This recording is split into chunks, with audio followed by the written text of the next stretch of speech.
Message दे दिया है। Now you can start.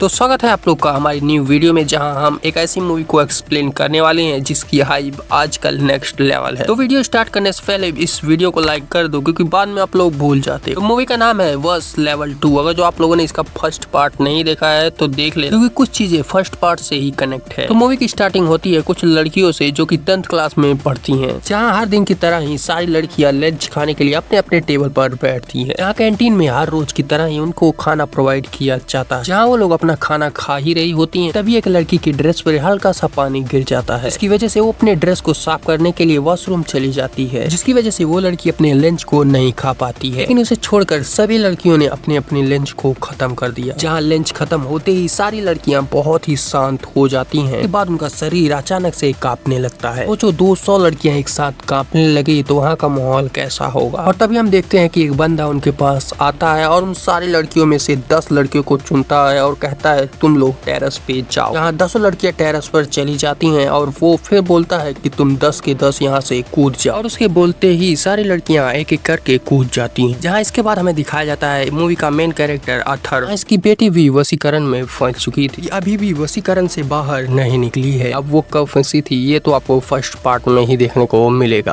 Athar को जब पता चलता है कि 10 लड़कियां बहुत ही अजीब तरीके से मारी गई हैं, वो थोड़ी सी रिसर्च करता है और पता चलता है कि वो सारी लड़कियां वसीकरण में थी। लेकिन सभी को पता था कि वसीकरण करने वाला तो पहले ही पकड़ा जा चुका है, तो फिर ये नया कौन आ गया। यहाँ बाकी की लड़कियां जो वसीकरण में थी उन्होंने तबाही मचा दी है, जहाँ आपस में वो लोग लड़ना स्टार्ट कर देते हैं। जहाँ पुलिस को कुछ समझ में ही नहीं आ रहा था कि क्या हो रहा है, सब ओवर कंट्रोल हो चुका था। तभी उन सारी लड़कियों के बीच से एक लड़की निकल कर आती है और कहती है मुझे एक मैसेज देना है। और वो मैसेज ये था कि प्रताप को ढूंढो वरना पूरा शहर खत्म हो जाएगा। अब आप लोग सोच रहे होगे कि ये प्रताप कौन है, तो मैं आप लोग को बता दूं, ये प्रताप वही है जो पहले वसीकरण करता था, जिसको हमने फर्स्ट पार्ट में ही देख रखा है। और इससे साबित हो जाता है कि जो भी ये सब कर रहा है वो प्रताप को जानता है और प्रताप को छुड़ाने के लिए ये सब चीजें कर रहा है। जहाँ लड़कियां दोबारा से एक मैसेज और देती हैं कि सिर्फ तुम लोगों के पास सिर्फ 5 मिनट है, 5 मिनट में अगर जो प्रताप नहीं आता है तो फिर देख लो क्या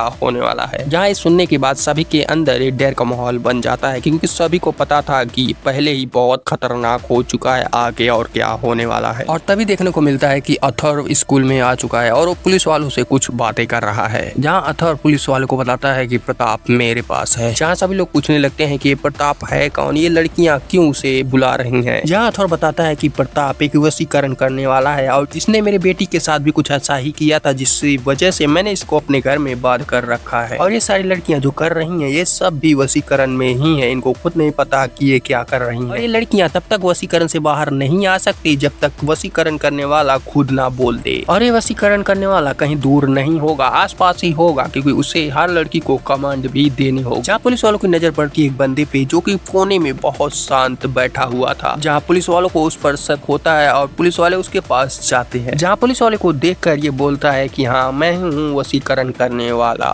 लेकिन तुम लोग मेरा कुछ भी नहीं बिगाड़ सकते। अगर जो तुम मुझे एक खरोच भी दोगे तो ये सारी लड़कियां पहले तुम लोगों को मारेंगी फिर अपने आप को आग लगा देंगे। जहाँ सुनने के बाद सभी के होश उड़ जाते हैं, लेकिन एक पुलिस वाला इस पे विश्वास नहीं करता और वो अपनी गन चुपके से निकालता है। जहाँ एक लड़की उसे ऐसा करते हुए देख लेती है और उस पर हमला कर देती है। जहाँ इतना तेज हमला करती है कि वो पुलिस वाला आधा मर चुका होता है। जहाँ देखने के बाद सभी को ये भरोसा तो हो चुका था कि ये लड़कियां कुछ भी कर सकती हैं। जहाँ कैरेक्टर जिसने वसीकरण किया था जिसका नाम था राजनाथ, वो अथर से अकेले में बात करना चाहता था, लेकिन सभी फैमिली वहाँ थी तो वो अकेलापन चाहता था और इसी वजह से वो एक लड़की को बुलाता है जिसको गन चलाने आती है। जहाँ राजनाथ बोलता है कि यहाँ पर जितनी फैमिली है उसमें से कुछ लोगों को मार दो। जहाँ वो लड़की ऐसा ही करती है, जहाँ कुछ लोगों को मार देती है, जिसके बाद सारे लोग वहाँ से भाग जाते हैं। अब अथर्व और राजनाथ आमने सामने होते हैं। जहाँ राजनाथ अथर्व से पूछता है कि प्रताप कहाँ है। जहाँ अथर्व बताता है कि प्रताप मेरे पास ही है और कई सालों से है। जहाँ राजनाथ बोलता है कि प्रताप को मुझे दे दो, लेकिन अथर्व बोलता है एक शर्त पर कि अगर जो तुम मेरी बेटी को इस वशीकरण से आजाद कर देते हो, जो कि 12 सालों से वशीकरण में है, तो मैं तुम्हारे गुरु को आजाद कर दूंगा। देखो राजनाथ को इसमें कोई प्रॉब्लम नहीं दिख रही थी, क्योंकि वो बिना किसी प्रॉब्लम के प्रताप का लोकेशन पा रहा था, जहाँ वो बिना किसी सोच की इस शर्त को मान लेता है। लेकिन सभी के मन में एक डाउट था कि राजनाथ प्रताप को इतने बेचैनी से क्यों ढूंढ रहा है। तो इसका जवाब है प्रताप की पावर, जो राजनाथ से कहीं ज्यादा थी, जिसकी वजह से वो राजनाथ का गुरु था। जहाँ राजनाथ को पता था कि प्रताप जितनी पावर्स वो खुद अर्जित करने चाहे तो बहुत साल लग सकते हैं, लेकिन प्रताप खुद वो पावर्स राजनाथ को दे दे तो वो बहुत आसानी से बहुत पावर्स पा सकता है, जिसकी वजह से वो प्रताप से किसी भी हालत में मिलना चाहता है। जहाँ राजनाथ अथर्व के साथ उसके घर के लिए चल देता है। जहाँ अथर्व के घर जाने के बाद राजनाथ उसकी बेटी से मिलता है, जो कि 12 साल से वशीकरण की दुनिया में फंसी हुई है। जहाँ राजनाथ अथर्व को बताता है कि वशीकरण तभी संभव है जब दोनों, यानी कि जो वशीकरण कर रहा है और जिस पे वशीकरण हो रहा है, जब दोनों एक साथ रहेंगे तभी वशीकरण संभव है। लेकिन कोई वशीकरण 12 साल चले ये असंभव है। तो फिर अथर्व की बेटी पे इतना लंबा वशीकरण कैसे हो गया? जहाँ राजनाथन अथर्व से कहता है कि हो सकता है तुमने प्रताप से कोई ऐसा कर्ज लिया हो जिसको अभी तक तुमने ना चुकाया हो। जहाँ अथर्व को याद आता है कि प्रताप ने उसे 10 रुपए की चाय पिलाई थी और वही एक कर्ज था जिसका